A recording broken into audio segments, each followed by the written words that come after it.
하나님 아버지, 우리가 믿음을 가졌다고 하면서도 하나님의 뜻을 외면하고 세상의 힘과 소유를 의지하며 살았던 것을 용서하여 주소서. 더 이상 사람을 두려워하지 않고 오직 주님을 신뢰하게 하시고 받은 은혜에 감사하여 믿음으로 순종하게 하소서. 성령께서 우리의 마음을 열어주시고 각자의 삶 속에 구체적인 적용과 결단이 일어나게 하소서. 오늘도 말씀하옵소서. 듣겠습니다. 예수님의 이름으로 기도합니다. 아멘. 성경 말씀 예레미야 39장 1절부터 18절까지 말씀입니다.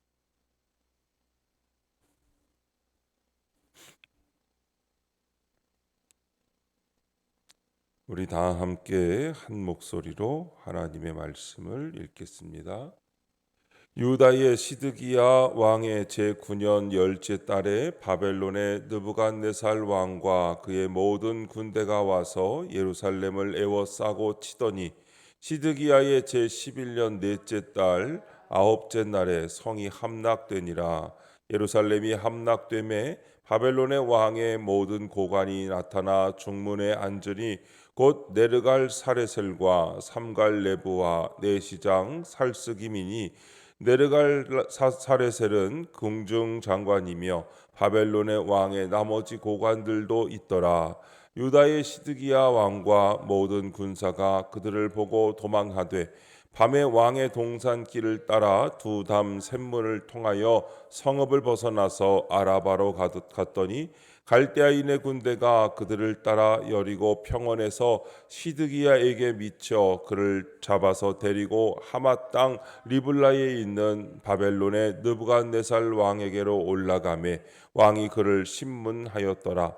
바벨론의 왕이 리블라에서 시드기야의 눈앞에서 그의 아들들을 죽였고 왕이 또 유다의 모든 귀족을 죽였으며 왕이 또 시드기야의 눈을 빼게 하고 바벨론으로 옮기려고 사슬로 결박하였더라. 갈대아인들이 왕궁과 백성의 집을 불사르며 예루살렘 성벽을 헐었고 사령관 느부사라단이 성중에 남아있는 백성과 자기에게 항복한 자와 그 외에 남은 백성을 잡아 바벨론으로 옮겼으며 사령관 느부사라단이 아무 소유가 없는 빈민을 유다 땅에 남겨두고 그날의 포도원과 밭을 그들에게 주었더라. 바벨론의 느부갓네살 왕이 예레미야에 대하여 사령관 느부사라단에게 명령하여 이르되 그를 데려다가 선대하고 해하지 말며 그가 네게 말하는 대로 행하라. 이에 사령관 느부사라단과 내시장 느부사스반과 궁중장관 네르갈 사레셀과 바벨론 왕의 모든 장관이 사람을 보내어 예레미야를 감옥들에서 데리고 사반의 손자 아히감의 아들 그다라에게 넘겨서 그를 집으로 데려가게 하매 그가 백성 가운데에 사니라. 예레미야가 감옥들에 갇혔을 때에 여호와의 말씀이 그에게 임하니라. 이르시되 너는 가서 구스인 에벤멜렉에게 말하기를 만군의 여호와 이스라엘의 하나님 말씀에 내가 내 이성에 재난을 내리고 복을 내리지 아니하리라 한 나의 말이 그 날에 내 눈앞에 이루리라. 여호와의 말씀이니라. 내가 그날에 너를 구원하리니 네가 그 두려워하는 사람들의 손에 넘겨지지 아니하리라. 내가 반드시 너를 구원할 것인즉 네가 칼에 죽지 아니하고 네가 노략물 같이 내 목숨을 얻을 것이니 이는 네가 나를 믿었음이라. 여호와의 말씀이니라 하시더라. 아멘. 말씀대로 이루어진 심판이라는 제목으로 말씀의 은혜를 함께 나누겠습니다. 본문 요약입니다. 시드기야 왕 제11년에 예루살렘이 바벨론에 함락됩니다. 왕과 백성이 사로잡혀 가고 빈민만 유다 땅에 남게 됩니다. 느부갓네살 왕의 명령으로 예레미야는 감옥에서 풀려납니다. 예레미야가 감옥들에 갇혔을 때 하나님은 그를 통해 구스인 에벤멜렉의 구원을 약속하십니다. 첫 번째, 예루살렘의 함락 1절부터 10절입니다. 하나님이 말씀으로 기회를 주셔도 시드기야 왕은 끝내 돌이키지 않습니다.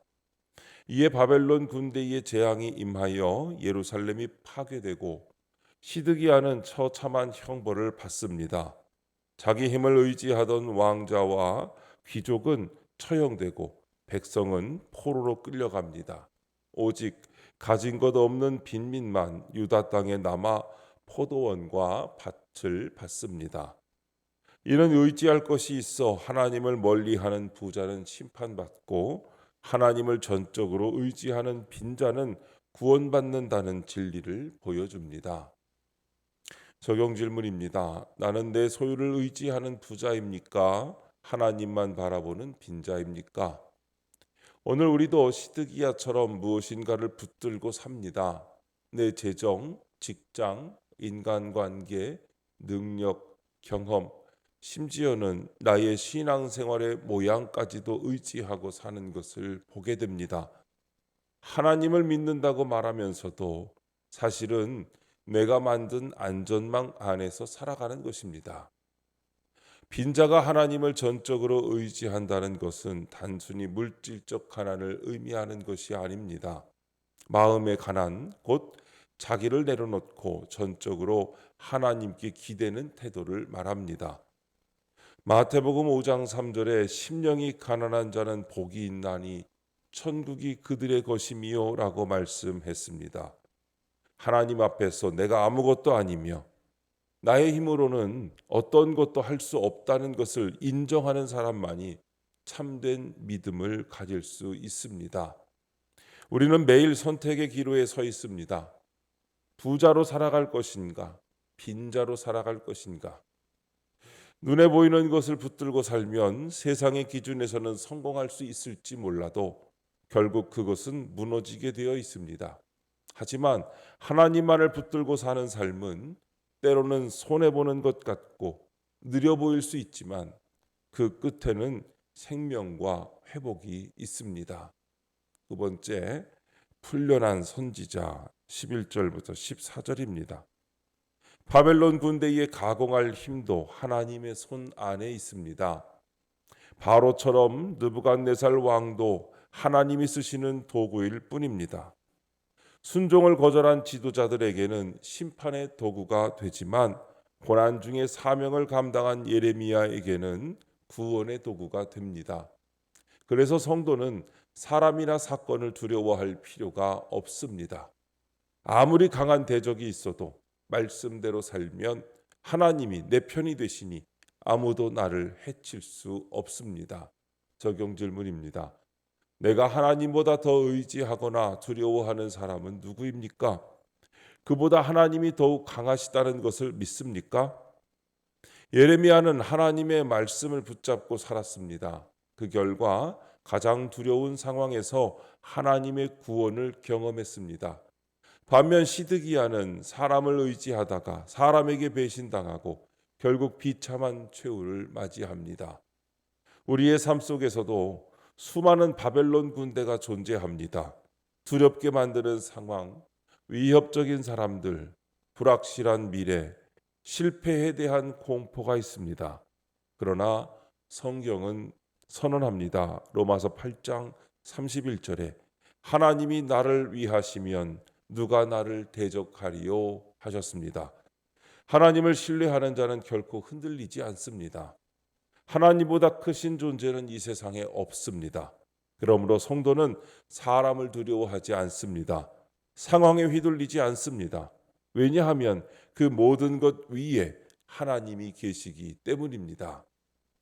하나님은 지금도 예레미야처럼 고난 중에 말씀대로 살기를 선택한 자를 눈동자처럼 보호하십니다. 세상이 주는 어떤 어려움도 하나님의 계획을 막을 수 없습니다. 사람을 두려워하지 마십시오. 하나님이 함께 하십니다. 그리고 그 하나님은 누구보다 강하신 분이신 것을 믿으시기 바랍니다. 세 번째, 반드시 구원할 이유 15절부터 18절입니다. 구스인 에벤멜렉은 하나님을 믿기에 예레미야를 구하고자 했습니다. 자기 힘으로 살아보려고 선지자를 외면한 왕과 고관들과 달리 그는 위험을 무릅쓰고 왕께 간청하는 믿음의 적용을 했습니다. 이런 믿음의 사람에게 하나님은 반드시 너를 구원할 것이라고 말씀하십니다. 주님은 이 구원의 약속을 우리에게도 이루어 주셨습니다. 따라서 우리는 말씀이 들릴 때 거부하지 않고 들으며 그 말씀대로 손과 발을 움직여 은혜에 보답하는 삶을 살아야 합니다. 적용 질문입니다. 오늘 내가 주께 받은 은혜에 감사하여 말씀 따라 섬겨야 할 일은 무엇입니까? 예레미야서의 마지막 부분에서 뜻밖의 인물이 주목을 받습니다. 그것은 유다의 왕도 제사장도 고관도 아닌 한 이방인 구스인 에벤멜렉입니다. 그는 결코 권력자도 아니었고 사회적 영향력도 미미한 자였습니다. 하지만 그는 하나님을 믿는 사람이었습니다. 그리고 그 믿음을 실제 행동으로 옮긴 사람이었습니다. 믿음은 마음의 결심에 머무르지 않습니다. 믿음은 손과 발이 움직이는 적용을 해야 합니다. 에벤멜렉이 그랬듯이 진짜 믿음은 사람을 향해 움직이고 위기를 무릅쓰고 정의를 따르며 말씀이 들릴 때 행동으로 응답합니다. 우리는 에벤멜렉처럼 주목받지 못하는 평범한 존재일 수 있습니다. 그러나 하나님의 눈은 믿음으로 반응하는 자를 결코 외면하지 않으십니다. 이름도 낯선 이방인에게 반드시 너를 구원하겠다고 약속하신 하나님께서 오늘 우리에게도 동일한 은혜를 주시는 줄로 믿습니다. 오늘도 하나님의 말씀을 통하여 나의 죄를 돌아보고 또한 우리의 손과 발이 가는 수고로 적용하면서 순종함으로 하나님의 말씀이 또한 하나님의 구원이 저와 여러분을 통하여 이루어지는 복된 삶을 살아가시기를 주님의 이름으로 축원합니다. 기도하겠습니다. 하나님 아버지, 내 소유를 의지하며 부자처럼 살았던 저를 용서하시고 이제는 구원을 위해 빈자 되기를 자처하는 믿음을 허락해 주옵소서. 말씀을 듣고 행하여 사명 감당하기를 원합니다.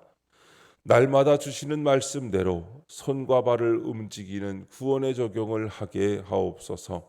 주님, 이 시간 주님께 기도드리는 성도의 기도 가운데 함께하여 주시옵시고 주님의 세미한 음성을 들려주시며 그 선하신 손길로 붙들어 주시옵소서. 우리 주 예수님의 이름으로 기도드립니다. 아멘.